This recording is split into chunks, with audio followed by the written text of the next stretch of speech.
Good morning all of you. Welcome to the class. तो आज का टॉपिक है क्रिप्टो करेंसी।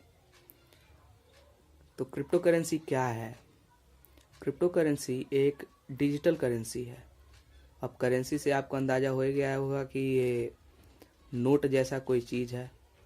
तो ये चूँकि नोट जैसा ही चीज़ है, मतलब पेमेंट मोड ऑफ पेमेंट है, लेकिन ये फिजिकल कोई देख नहीं सकता इसको, मतलब कोई इसको हाथ में पकड़ नहीं सकता, किसी को दे नहीं सकता, फिजिकली दे नहीं सकता। ये एक डिजिटली करेंसी है जो कि डिजिटली यानी ऑनलाइन अवेलेबल है। अब जब आप ऑनलाइन ट्रांजैक्शन करेंगे तो इसका लेन देन आप कर सकते हैं, इससे कोई भी सामान खरीद सकते हैं, कोई भी सामान बेच सकते हैं इस अगर आप लेन देन करें इससे तो। लेकिन ये इंडिया में इलीगल है, तो इंडिया में तो ये हो नहीं सकता। यूएसए में ये लीगल है, तो यूएसए में आप कर सकते हैं। यूएसए में बहुत से बैंक्स बिटकॉइन रिसीव भी कर रहे हैं, बहुत से पिज़्ज़ा चेन्स बिटकॉइन रिसीव भी कर रहे हैं, बिटकॉइन में लेन देन कर रहे हैं लोग। अब जब मैंने यहाँ पे अपने अकाउंट से किसी और के अकाउंट में ट्रांजैक्शन किया, एक रुपये का करूँ या फिर 500 रुपये या 50,000, 1 लाख, कितने भी अमाउंट का करूँ, तो वो जब मैंने किसी और के अकाउंट में जब ट्रांसफ़र किया तो उसका रिकॉर्ड पीएन भी रखेगा, और अगर एसबीआई का अकाउंट है तो एसबीआई भी रखेगा। मतलब ट्रांसफरर और ट्रांसफरी दोनों के अकाउंट में उसका अकाउंटिंग होगा, दोनों का ही बैंक एक दूसरे का हिसाब रखेगा। तो यही जो हिसाब, अब ये तो गवर्नमेंट अथॉरिटी है, और चूंकि सतोशी नाकामोटो ये सोच रहा है कि अगर मैं किसी गवर्नमेंट अथॉरिटी के थ्रू या फिर किसी गवर्नमेंट बैंक के थ्रू अपने करेंसी को सर्कुलेट करवाऊँ मार्केट में, तो उसको तो गवर्नमेंट ट्रैक करेगी। तो उस गवर्नमेंट जब ट्रैक करेगी तो उसके वैल्यूएशन पे भी गवर्नमेंट अपना हक जमाएगी, उसके वैल्यूएशन को भी कंट्रोल करने की कोशिश करेगी। और जब गवर्नमेंट किसी चीज़ को कंट्रोल नहीं कर पाती है तो उस चीज़ को इलीगल कर देती है, जैसा कि अभी इंडिया में है। क्योंकि इंडिया में बिटकॉइन को या फिर किसी भी क्रिप्टो करेंसी को हमारी गवर्नमेंट ट्रैक नहीं कर पाती, कंट्रोल नहीं कर पाती, तो इसी कारण से इंडिया में बिटकॉइन या फिर क्रिप्टो करेंसी में लेन देन इलीगल है। वही यूएसए में, चूँकि यूएसए का इन्वेंशन है, तो यूएसए में बैंक्स या फिर दुकानें, जैसे डोमिनोज, बड़ी बड़ी दुकानें हो गई, जैसे डोमिनोज हो गया, मैकडोनल्ड्स हो गया, अधिकतर लोग इसमें लेन देन, पेमेंट करना, ये पेमेंट ट्रांसफ़र, पेमेंट रिसीव हो रहा है। तो चूँकि एक्सेप्टेंस है यहाँ पे, करेंसी कब मार्केट में सर्कुलेट होगी या फिर मार्केट में छाएगी, जब उसका एक्सेप्टेंस होगा। अब जब हम ही कोई दुकानदार है, कोई बिजनेसमैन है, तो हम ही जब लेने से उसको मना कर देंगे, हम भी जब उस चीज़ को एक्सेप्ट नहीं करेंगे, तो वो मार्केट में सर्कुलेट कैसे होगी। अब कोई ग्राहक हमको दे रहा है, कोई कस्टमर हमको दे रहा है, और हम उसको एक्सेप्ट ही ना करें, तो वो मार्केट में सर्कुलेट नहीं हो पाएगी, मार्केट में चल नहीं पाएगी। तो अगर इसको मार्केट में चलाना है अपना बिटकॉइन, तो इसको अगर बैंक के थ्रू सर्कुलेट करवाएगा तो गवर्नमेंट का नज़र रहेगा। अब इसको गवर्नमेंट का नज़र भी नहीं रखवाना है, तो इसीलिए इसने ब्लॉकचेन कॉन्सेप्ट का इजाद किया। तो इस ब्लॉकचेन कॉन्सेप्ट में क्या होता है कि अब ब्लॉकचेन कॉन्सेप्ट में ये बैंक्स इसका हिसाब नहीं रखेंगी, बैंक्स के द्वारा कोई लेन देन नहीं होगा। इसके लिए एक प्लेटफॉर्म, एक ट्रांजैक्शन प्लेटफॉर्म बना है, और उसी ट्रांजैक्शन प्लेटफॉर्म के थ्रू ये यहाँ से यहाँ अगर कोई ये रिसीवर है, रिसीवर, और ये ट्रांसफरर है,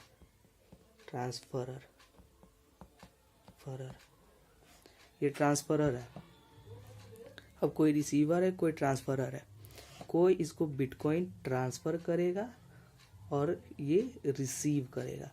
तो इसका लेज़र में पोस्टिंग होगा, और इसका रिकॉर्ड रखा जाएगा, ठीक है।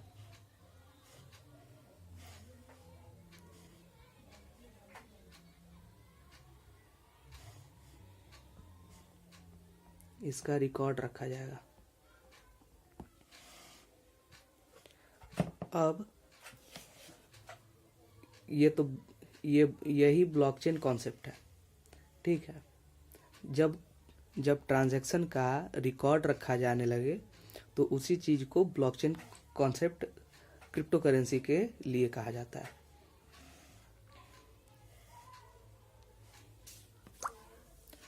अब बात आता है कि जब रिकॉर्ड रखा जा रहा है तो हम लोग ट्रांजैक्शन कैसे करेंगे।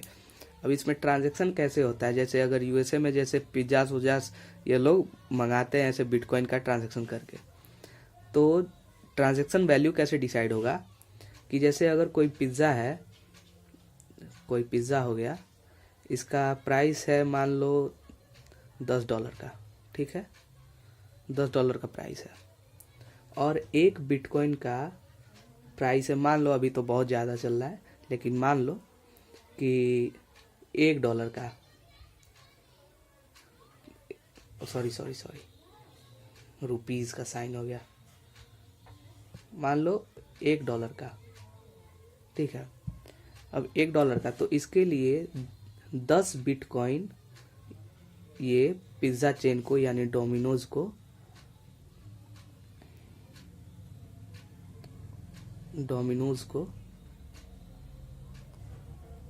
ये ट्रांसफ़र करेगा, ठीक है। और यहाँ से ये पिज़्ज़ा ट्रांसफ़र करेगा और यहाँ से ये 10 बिटकॉइन ये ट्रांसफ़र करेगा।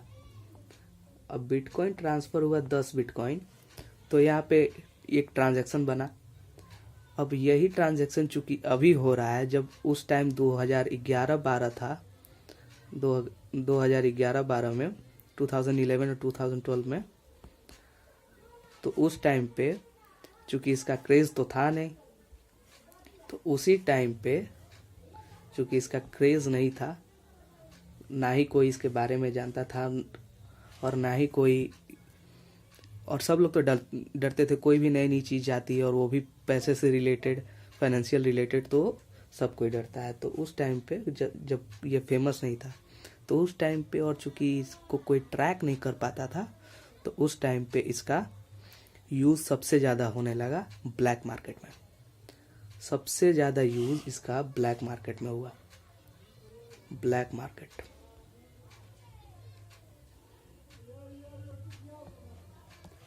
मार्केट में सबसे ज़्यादा इसको यूज होने लगा। किस किस चीज़ में, तो गन्स खरीदने में, टेररिज्म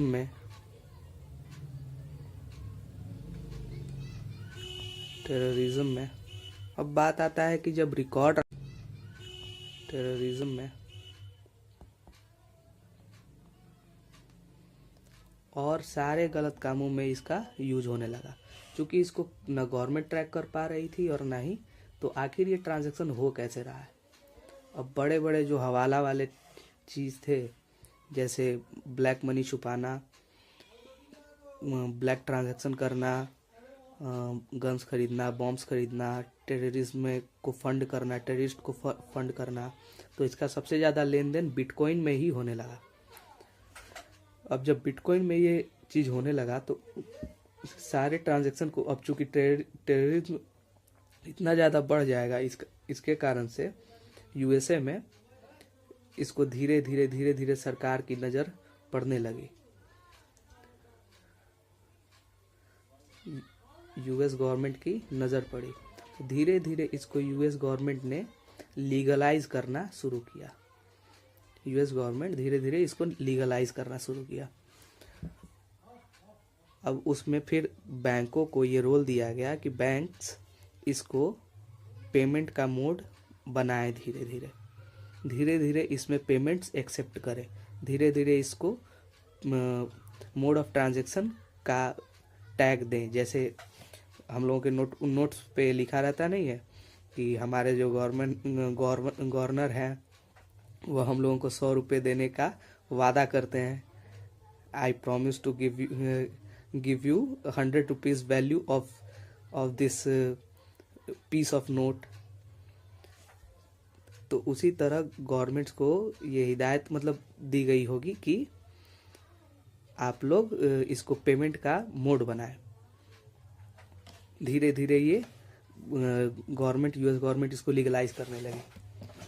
अब लीगलाइज होने के बाद से तो फिर इसमें कुछ लोगों ने सोचा कि इसको फ्यूचर डेट के, चूँकि प्राइस फ्लक्चुएशंस बहुत ज़्यादा होने लगे उस टाइम पे, तो इसको एक तरह से इन्वेस्टमेंट का जरिया धीरे धीरे कुछ लोगों ने बनाया, वही ब्लैक मार्केट के लोग। तो धीरे धीरे धीरे धीरे ये ब्लैक मार्केट का